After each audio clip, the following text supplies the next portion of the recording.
appreciate the comment. Anna, welcome. First of all, we start this morning with the great news from the winning Hillary Clinton as a first woman nominee in the history of American politics, winning nomination from one of the two major parties. What this means? Thank you very much for inviting me. Well, it's an amazing achievement for Hillary Clinton and for women. Hillary Clinton is a very controversial character, and I understand, for instance, there is a division even among women about her, and older women like her much better than younger women. They don't understand that this is an amazingly important victory for women because symbolically, having a woman president of the United States, the most, the greatest, the most powerful country in the world, it's important for all women. Mm-hmm. And do you think that that moment has come? The moment better has come, because the alternative, no matter what one thinks about Hillary Clinton or agrees with her politics or not, the main thing what is the alternative? The main thing is to defeat Donald Trump. Donald Trump is really dangerous, not just for the United States, but also for the world. Mm-hmm. Is an unpredictable, incompetent politically and person with a very right-wing stand on things. People say it's not really right-wing, it's going to change when he's elected. It's actually what he says incites hatred against minorities, against everyone is different. He appeals to the basis instincts of people, against blacks, against women, against Mexicans, against Chinese, against Islam, Muslim. Yes, it's just not what a country like the United States needs, and it's not what the world needs. Yeah, and how come Americans vote him then if he is so dangerous and if he is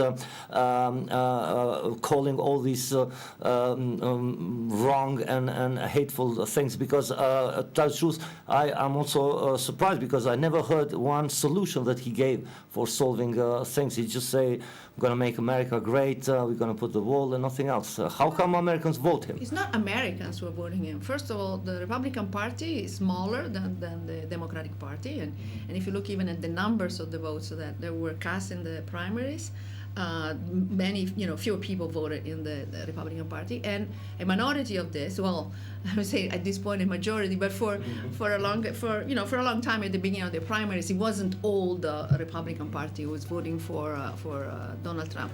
Well, he's appealing to resentment. There is always a great space in politics for politics of resentment.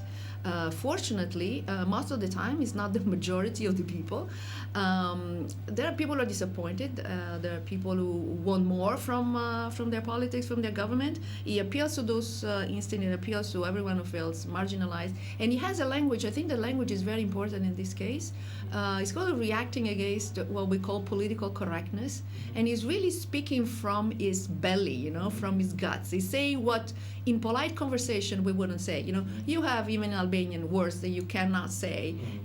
So he's just giving a voice to all these feelings. Yeah, and the same thing was portrayed also in the Democratic side. Bernie Sanders said that he's not a mainstream politician, he's a socialist, and he had the vote of young people. Those young people who voted Bernie Sanders, will they vote now Clinton, or will they go for Trump, or they will not vote at all? Well, they will do all these things. Some people will vote for Hillary Clinton, and some people will not vote at all. Let's not put together Bernie Sanders and Donald Trump. Yeah, they were protest candidates. Although the fact that Sanders says he's not a politician is really funny because he's been a senator for 30 years. Yeah. So it's like kind of not a little funny to say that.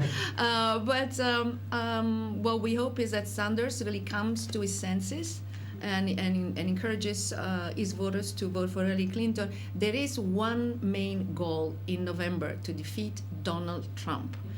The rest is kind of, at this point, secondary. I know it's always the better, the lesser evil, and some are tired of having to choose. It's the same here, of having to choose for the one who's least bad. Yes, but it is important because when the choice is between two, you have to choose the lesser evil. It never worked, the worse the better. Well, how come, and this last question about this topic, how come Trump stole the show instead of being a spotlight on the issue of having a first woman president? Now, like Clinton has fallen down. I think maybe it was a very long campaign and a wrong time that we knew that she's going to run for president, and she lost the momentum.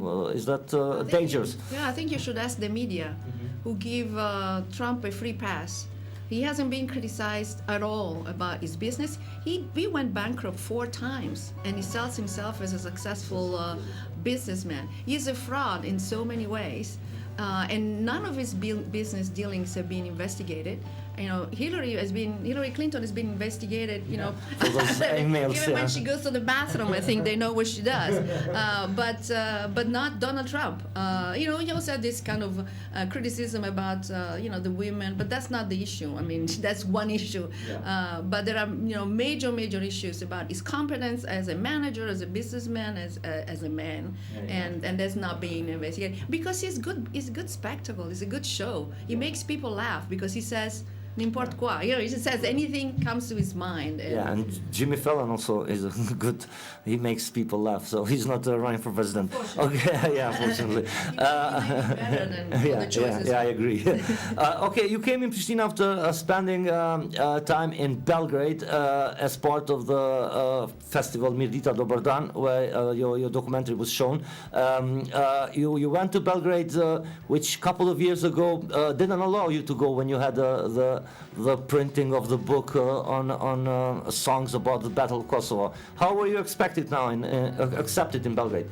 No, I must correct you, okay? Okay, but you had some problems. Okay. No, but I came to Pristina to do research on how the history of World War II is taught in schools, and then I went to Belgrade on a side. But I never been stopped, you know, from going to Belgrade. The only problem is that I cannot go through Mirëdita because I have a passport and I don't have a visa.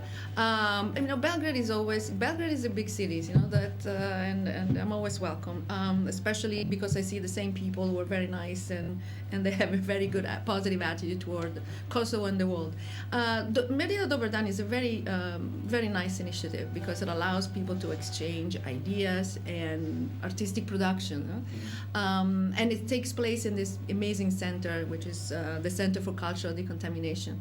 I think that on the Serbian part, there is still some anxiety about the possibility of violence against, you know, from nationalists, not from regular people, against Albanians. So the festival, for my taste, and I think for in general, is too controlled. There is too much police. There is too much fear about who could come and disturb. So it's not as successful, I would say, in reaching out. So the audience that I had when I showed the documentary about Al-Qaeda Jaffa project was very small. Basically, people from Pristina and friends, you know, the people you usually see in this, the human rights, civil society groups. They already know the problems that were here in Kosovo during the war, during Milosevic. They know, they understand, they support Kosovo. We need to talk to people who either don't know or don't want to know, and there should be more, more effort at reaching them out. But the screening went very well, and I've already had request for to show the film somewhere else. At the end of June, I'm screening it in Sarajevo at the Warm Film Festival, which is a festival of media and war. So that's a success. Huh? Yeah. It's a success story. Just to remind to our listeners and our views about the documentary film, Anna Di Lellio ka prezantuar filmin dokumentar në festivalin Mirëdita Dobar Dan, e cila përcjell instalacionin e madh që vite më parë ka pas artisti Alketa Mripa në stadiumin e qytetit, ku disa qindra mira fustane u patën vendosur në mënyrë që të përkujtohen gratë, femrat e dhunuara gjatë luftës fundit në Kosovë.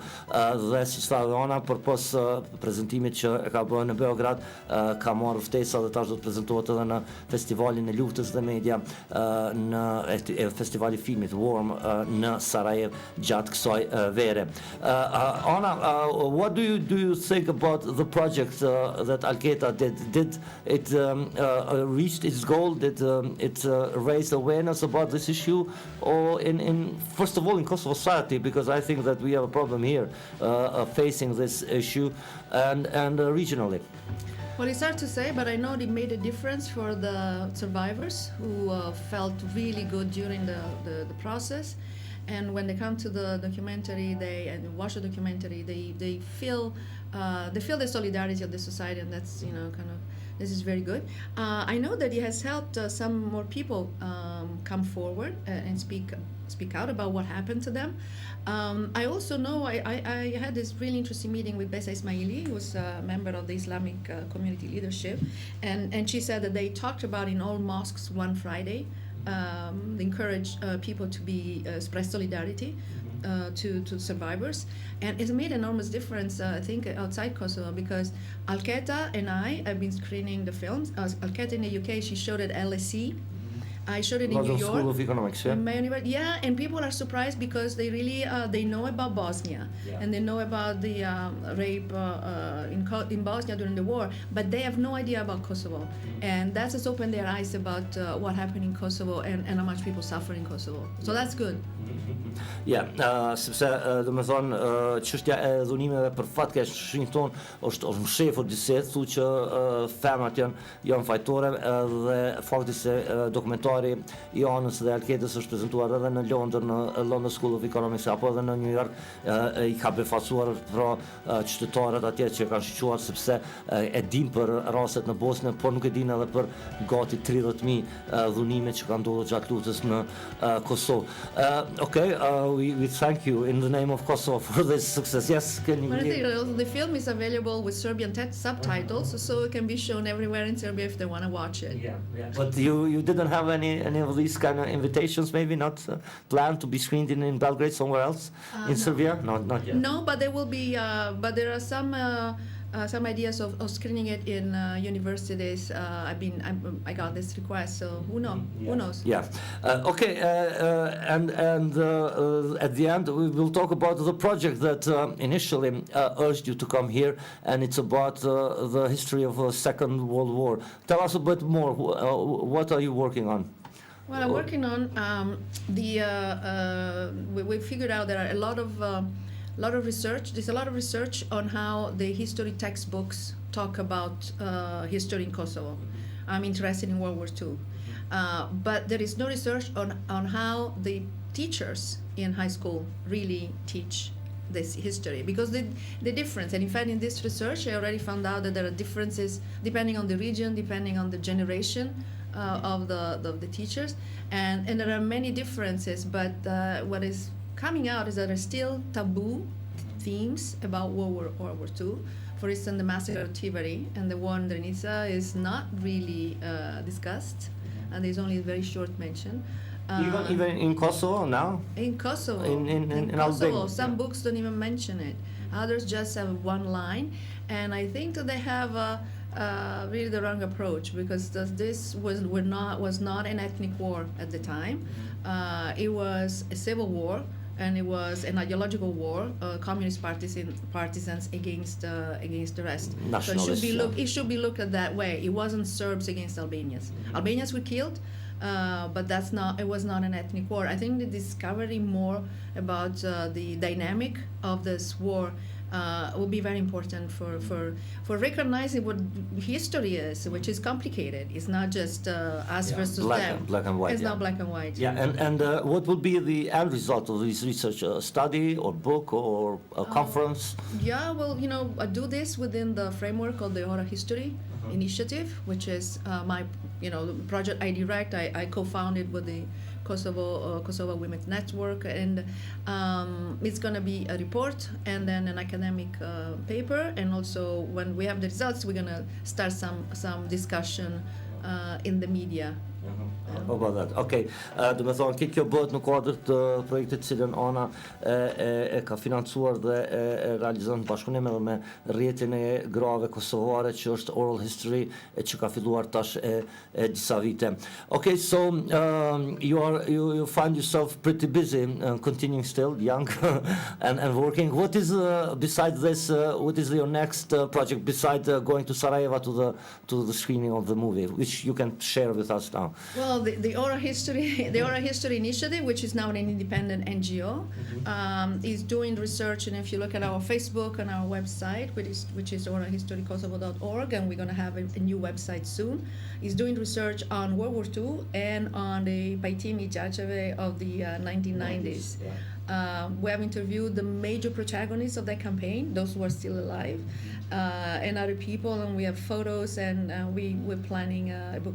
So these are two main things: war and peace. Yeah, war and peace. Okay, thank you. Do me thonë është edhe pajtimi i gjatë një projekt tjetër të cilën Ana me Oral History është involvuar dhe ku si pasojë e kësaj pune do del edhe libri.